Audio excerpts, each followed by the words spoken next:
Mais um áudio longo por aqui, porque eu fui comentar isso hoje com uma colega minha, e aí eu lembrei que eu tinha que falar aqui também, pra ver se eu tô maluca, porque às vezes esse podcast serve como uma balança que eu vejo assim, eu tô doida, aí eu paro e penso, tô, leio os comentários e falo, tô, nada a ver com o que eu tô pensando. E aí eu dou uma certa evoluída como pessoa, mas às vezes, porque eu saio dessas minhas certezas, né, mas às vezes eu percebo também que eu tô errada, mas que pelo menos tem várias erradas junto comigo, então apazigua o meu coração, dá uma paz, assim, pra mim, traz um conforto.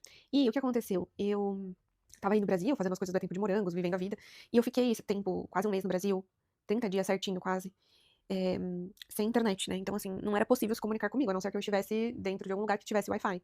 Mas mesmo em alguns lugares, alguns jornais, revistas, televisão, eu acabava não pegando Wi-Fi porque eu estava, enfim, ao vivo, eu estava fazendo alguma coisa.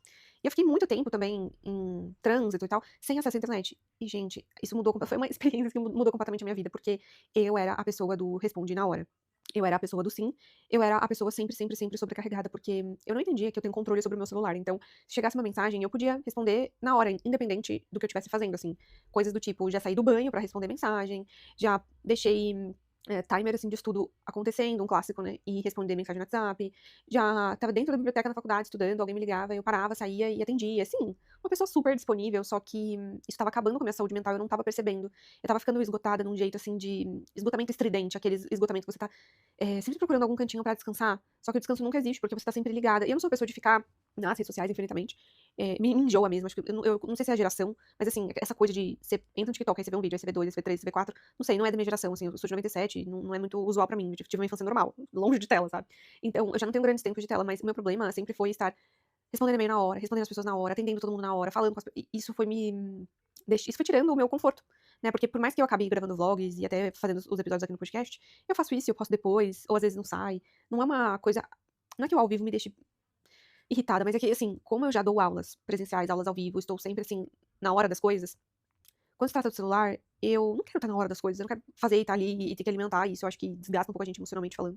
Mas isso me levou, por que que eu tô falando sobre isso, né? Porque isso me levou a observar que tudo na minha vida tava parecendo urgente. Então tudo tava parecendo importante. E eu tava falando sims automaticamente. Sem pensar, não tava existindo um espaço, assim, pra própria vida, pra mim pensar na minha própria vida, no sentido de, eu quero fazer alguma coisa, ou eu não quero fazer alguma coisa, eu posso fazer isso, eu posso fazer aquilo, qual a necessidade de eu ter que responder todo mundo na exata hora, sabe? Por que que isso é urgente? Eu não tava pensando mais, eu só tava executando as coisas. E eu acho que a nossa geração ainda confunde um pouco estar online com estar acessível emocionalmente, profissionalmente e socialmente, sociável por 24 horas. Porque a gente ainda não sabe dos limites, né, com relação à internet. A gente não sabe como que vai ser, por exemplo, profissões de pessoas que só trabalham com internet daqui a uns anos. A gente não sabe muitas coisas destes aparelhos, então a gente não sabe usar. E aí eu acho que isso cansa a gente num nível de é difícil explicar, mas é porque, não é sobre excesso de tarefas, é sobre o excesso de acesso às coisas. Então eu sinto que falar não hoje em dia virou uma espécie de moeda de troca, de habilidade de sobrevivência mesmo. Principalmente nas relações, não tô nem falando de trabalho, tá? Mas estar sempre disponível socialmente 24 horas por dia consome a nossa energia. E assim, não é que falar não seja algo ruim, acho que a gente já passou disso, a gente já entendeu que falar não não é um problema. Mas e quando a gente não quer falar não, só que a gente precisa aprender a abrir mão. Porque nisso que eu estava conversando com a minha colega, eu contei duas pequenas histórias da minha vida de trabalho, porque assim, gente, eu literalmente tô pau pra toda obra. E o problema é que toda hora tem obra. E eu faço lançamentos, eventos, tudo que envolve livros, me botam, eu tô fazendo. E o que acontece? Às vezes eu tô fazendo apresentações de história, eu tô fazendo apresentação de coisas que não são da minha área, mas eu leio os livros e me aprofundo, eu faço aula, eu vou lá, então eu tenho entre aspas, desgaste que eu não tenho no meu dia a dia com literatura, por exemplo, porque muita coisa eu já sei, muita coisa eu já assisti aula, muita coisa eu já li. Então, quando marcam algum evento, eu posso estar ali, naquele momento, eu saio dali e vou pra minha casa. Não existe um pré e um pós muito grande. Só que eu comecei a reparar que eu ia ter que aprender a falar não. Porque, por mais que eu queira, existe uma diferença entre eu querer e eu conseguir fazer todas as coisas que eu imagino que eu vou conseguir fazer. Só que eu acho que isso estava ligado a essa questão do Zap, do WhatsApp, das mensagens instantâneas, sabe? Porque eu acabava percebendo que eu estava agindo por impulso, muitas dessas vezes. E por entusiasmo. E também por medo de perder a oportunidade. Por culpa também de decepcionar as pessoas, porque a gente é condicionado a acreditar, né, que ser disponível é ser uma boa pessoa. Eu acho que esse é o maior problema da minha geração, das gerações mais novas. Eu vejo muitas pessoas falando isso. "Ai, fulano tá sempre, pronto, tá sempre a postos", como se isso fosse um elogio, sabe. E é um elogio sim, ter uma pessoa sempre disponível e tal, mas eu acho que esse sim compulsível cobra um certo preço silencioso, assim, pra gente, que é uma exaustão, que é algum tipo de ansiedade, eu não sei se já existem estudos clínicos com isso, deve existir alguma coisa na literatura com relação a isso, literatura dentro da psicanálise ou da psicologia mais contemporânea, assim, mas eu acho que essa constante sensação de estar em dívida com tudo é o maior problema. Porque quando a gente, quando a gente fala os nãos, os bons nãos, a gente percebe que é estranho, porque eram coisas boas também, porque eram pessoas legais, vamos dizer assim, ou experiências legais que normalmente seriam muito boas, frutíferas pra mim. Mas eu simplesmente não conseguia, porque eu não consigo me desdobrar em tantas. Eu tenho prazos, eu tenho demandas, eu tenho trabalhos acumulados. E aí a gente vai percebendo isso antes de entrar em colapso, também se misturando com a nossa vida pessoal. Acho que vale a reflexão, assim, então, rever algumas coisas, rever algumas pontualidades, enquanto amiga, enquanto encontros, enquanto mensagens, convites, né, porque nem todo não é uma rejeição à situação, mas às vezes é um sim pra viver as nossas coisas que precisam ser vividas pra que a gente possa concluir as tarefas, pra que a gente possa estar saudável nelas também. Então, às vezes, assim, não é que, não tenho agenda, vamos supor, você tem um evento agora sábado de manhã, mas você tem um trabalho pra entregar na segunda-feira, pô, você pode se dedicar então no domingo, mas é saudável você fazer tudo no domingo? Sei lá, não sei se é de bom tom. Né, eu acho que hoje em dia a gente não pensa mais assim, a gente vai encaixando uma coisa atrás da outra. Mas eu lembro que na minha juventude, eu, por exemplo, não saía ou ia assistir filme com as minhas amigas, alguma coisa do tipo, se eu tinha prova ou treino pra vestibular, por exemplo, na segunda-feira, porque eu achava que ficava tudo muito em cima, e elas achavam que isso era frescura minha. "Ai, muita frescura, estuda tudo no domingo". E eu falava assim: "Não, porque você não estuda direito, você não estuda bem". Porque eu gostava de acordar no sábado, eu gostava de ler. Aí eu pegava, calma aí que eu tô deitada, eu tô até com sono. Mas então, eu até deitava, assim, almoçava, aí deitava um pouco, voltava a estudar, depois ia estudar de novo, depois lia de novo, depois ia responder questões, aí eu fazia uns blocos de tempo. Já tinha uma coisa assim, sabe, de estudar pra vestibular e tudo mais. Então, pra mim, depois ter que fazer tudo correndo no domingo, era impensável. E eu era uma adolescente muito estranha, porque eu acho que a Bruna adolescente deveria me inspirar mais, porque eu não tinha essa coisa de me enfiar nas paradas, nas situações, de não saber falar não. Pelo contrário. Era, ai, Bruna, vem na minha casa, ou posso ir na sua casa. Não, de jeito nenhum, tem prova na semana que vem, ou tem prova daqui 2 semanas, eu já tô estudando, não vai me torrar a paciência, não. E eu era assim, aí depois eu falo, aí depois eu falo assim, nossa, né, minhas amigas de adolescência até hoje falam que eu era insuportável, elas estão erradas, eu era um doce. Mas parando pra pensar, eu não era um doce, não. Eu era insuportável com as minhas coisas, não deixava ninguém me atravessar, assim. Eu tinha uma coisa com o tempo, que era assim, é o meu tempo de estudo, porque eu preciso ter uma profissão, eu preciso ser professora, ninguém vai me interromper nisso aqui.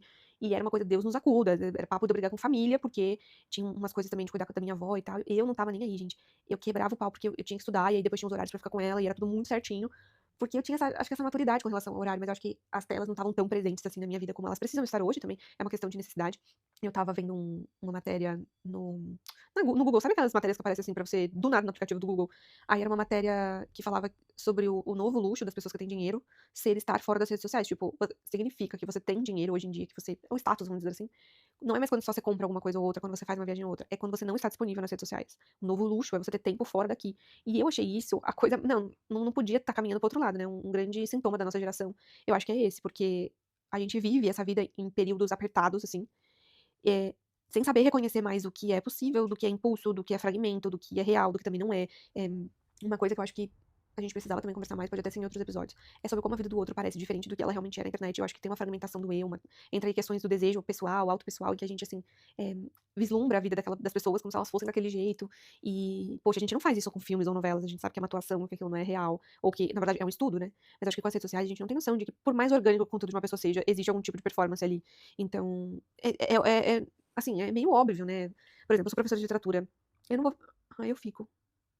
Eu fico, mas assim, raramente eu posto um Reels, vai, que é uma coisa que, por exemplo, fica nas redes sociais mesmo, que tem minha cara, que tem minhas coisas, falando dos assuntos que eu converso aqui. A gente conversa muito mais humanamente aqui, porque eu acho que justamente não tem a minha cara ali no negócio. É muito mais fácil pra mim lidar com isso, assim, não sei, deve ser coisa da minha cabeça, mas eu sinto que, resumidamente, eu sinto que hoje em dia, também, quando a gente quer falar que não dá, a gente precisa inventar muitas desculpas, coisas mirabolantes, sem se culpar, sabe? Quer dizer, se culpabilizando por não conseguir sustentar versões de nós que são ilimitadas. Por que a gente fica pedindo desculpas por não conseguir comparecer em locais que é humanamente impossível, ou estar em situações que é humanamente impossível pra gente, porque nós estamos, como seres humanos, fadados a um mundo em que nasce-se e morre-se, que é limitado. A gente não tem uma vida ilimitada. Então, eu não sei se por muito tempo a gente tem romantizado também essa ideia do dar conta de tudo, acho que sim, mas acho que ainda mais agora com as redes sociais, você tem essa sensação de que precisa dizer sim pra tudo, que tipo, precisa estar em tudo, de que precisa fazer sentido tudo. E eu não sei se isso é real, sabe? Eu me pergunto muito ao longo da minha vida até que ponto é real, até que ponto é sustentável, até que ponto os vazios precisam estar ou podem ir embora em determinadas situações da minha vida. Mas eu reparei que não preciso ser online o tempo todo, estar online no WhatsApp. Nem assim,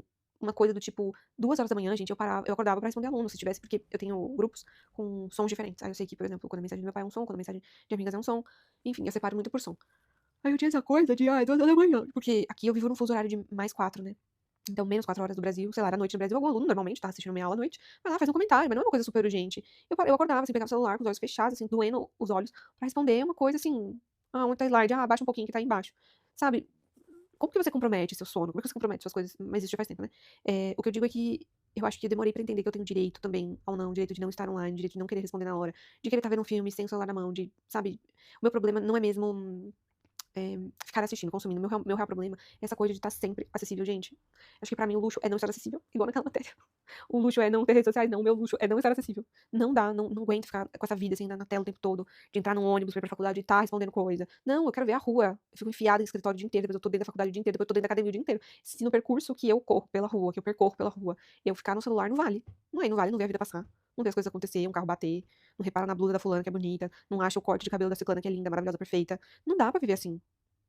Então, enfim, eu não sei se eu tô louca, mas cheguei a essa conclusão de que eu não preciso estar 24 horas a postas do WhatsApp, a postas das coisas e das situações. E eu tava lendo um livro agora, eu tô lendo As Pessoas Felizes, da Agostina Bessa Luiz.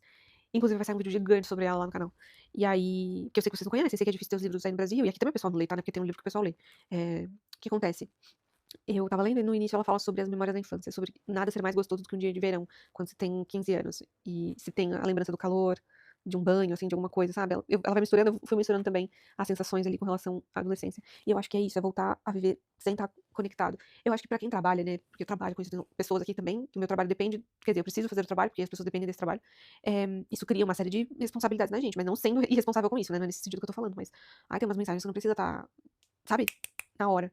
Então, pensei a coisa mais óbvia do mundo, talvez. Posso ter pensado, mas eu acho que na nossa carreira também é muito importante saber falar não pra projetos, pras coisas, porque eu acho que eu já me enfiei em muita coisa, inclusive relacionada à literatura, que eu não deveria ter me relacionado, não deveria ter, primeiro, vinculado a minha imagem. Segundo, me relacionado no sentido de ter disposto meu tempo, minha energia, minha vitalidade, meu cérebro nas coisas. Porque, gente, tudo que é evento, assim, literário, eu não posso apresentar um trabalho sem ter lido o livro, eu não posso apresentar um filme sem ter visto o filme, sem ter lido um artigo, sem ter pesquisado o negócio, sem saber, sei lá, a pronúncia das pessoas, sabe? Não funciona assim. Não dá. Na literatura, pelo menos, não dá. Não sei como é que o pessoal faz, mas eu não consigo. Preciso saber do que os autores estão falando, preciso saber da situação, do entorno. E algumas coisas eu acho que eu me arrependo muito. Poderia ter dedicado mais tempo pras minhas outras coisas, pra mim ficar olhando pro teto. Não é? Olhar pro teto. Então agora eu tô na minha fase egoísta, egoístinha. E acho que eu merecia fazer um episódio no podcast aqui. Beijinhos. Até a próxima.